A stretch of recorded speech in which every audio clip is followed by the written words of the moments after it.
Welcome to EQTV, the emotional fitness channel. And today we're going to be talking about that lack of motivation, how to get over it, and my top 3 strategies to clean it up for good.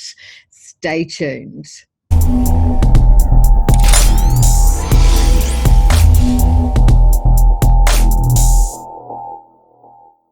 Welcome back. I'm Marianne Cusell, emotional fitness coach and performance strategist. And today we're going to be talking about how to get over that lack of motivation.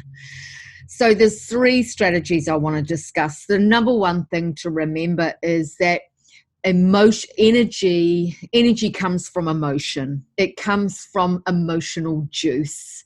And when we don't have the energy to do anything, we've got to just unpack it here and look at what is the cause. On this channel, we don't just deal with the symptom.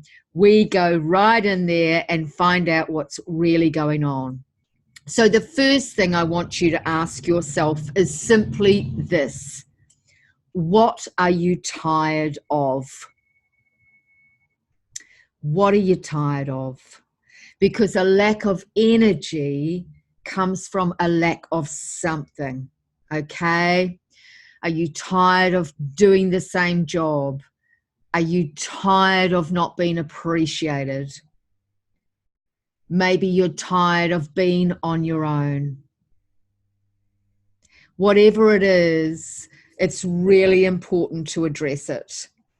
And so if the answer just doesn't come to you in that moment, because there'll be a feeling attached to that answer, I want you to do the best journal prompt in the world. Neuroscience, every neuroscience has backed the journaling for 2 minutes because it's in your being somewhere. It's not just in here. All our emotions and feelings and behaviors and memory and everything is actually in the body. And so if you do a journal prompt for 2 minutes, I'm tired of, and you watch what hits the page. Now, once you have come to that, the next thing to consider is, once you get the cause of what you're tired of, now we've got to change our belief structure around it. Now, we must understand that a belief that is limiting us is generally a subconscious. It's the impressions we picked up when we were little. Our environment will dictate the beliefs that we have about ourselves, and they go into the nervous system.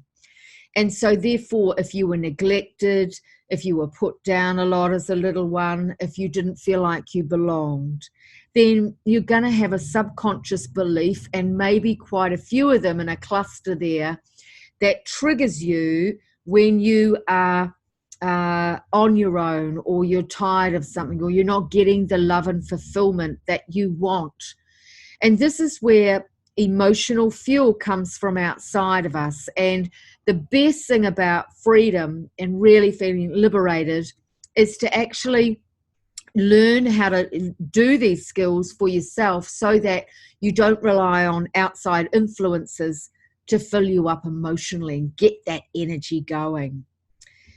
So we know that we generally, most people, and I coach a lot of people, but we know through neuroscience, and we know through, I've studied the science of beliefs for 20 odd years, and we know these unconscious beliefs are in our programming, and we know that most people operate through a belief of, I'm not good enough somehow.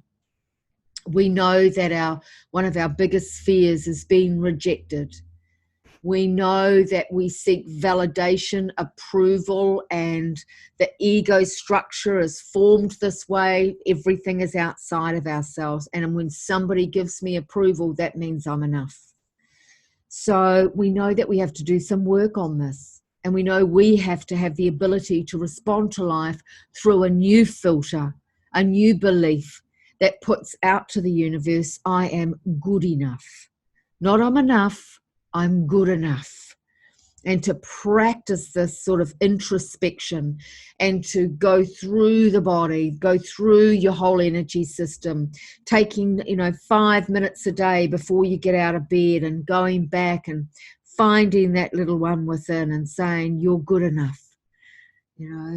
This is the daily practice. I'm good enough, I'm good enough, I'm good enough, I'm good enough. And when we practice that, we start getting the energy up. When we start aligning our beliefs, our values, and our behavior, and we back ourselves, we really start to back ourselves and say, my parents, maybe your parents were like mine and they were emotionally damaged.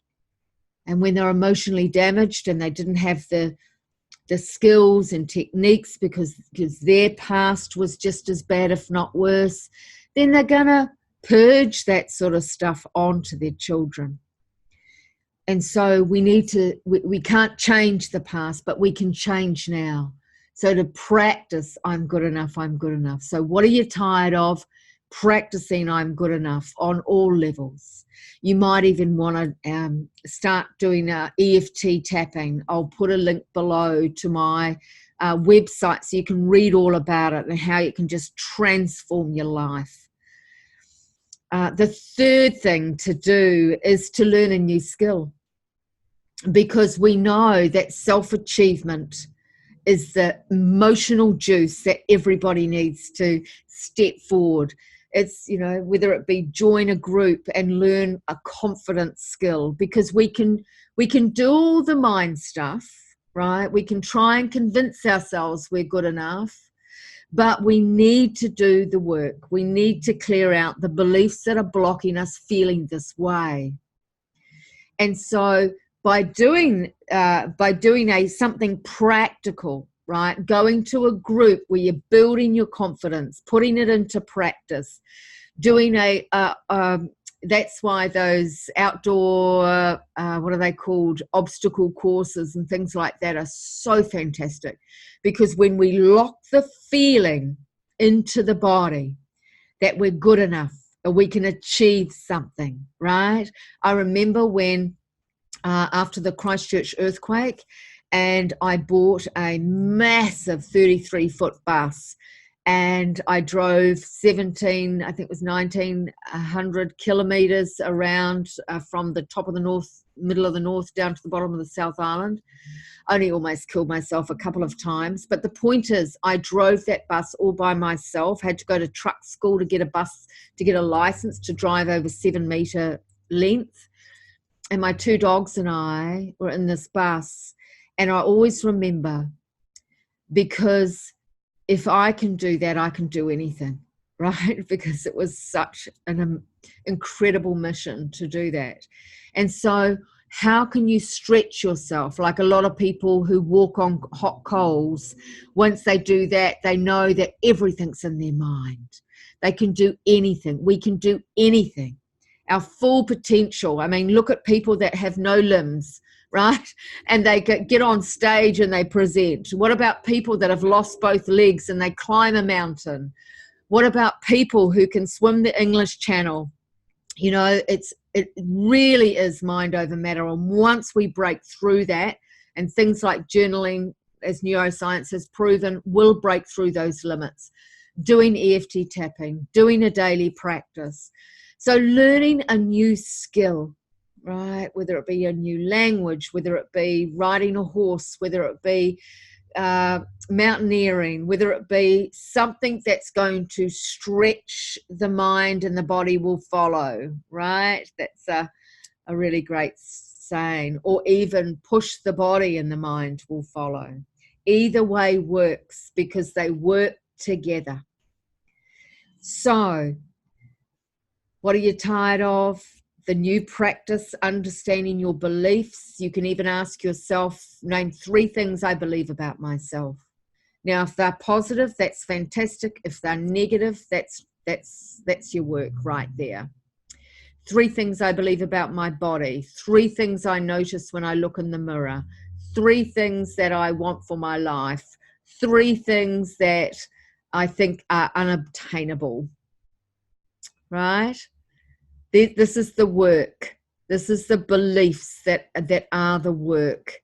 And then what new skill can I learn to increase my good enoughness, my ability to thrive, and or work with a coach. So I hope that's been helpful for you. And please like and subscribe and share this video to many to help others too. Thanks.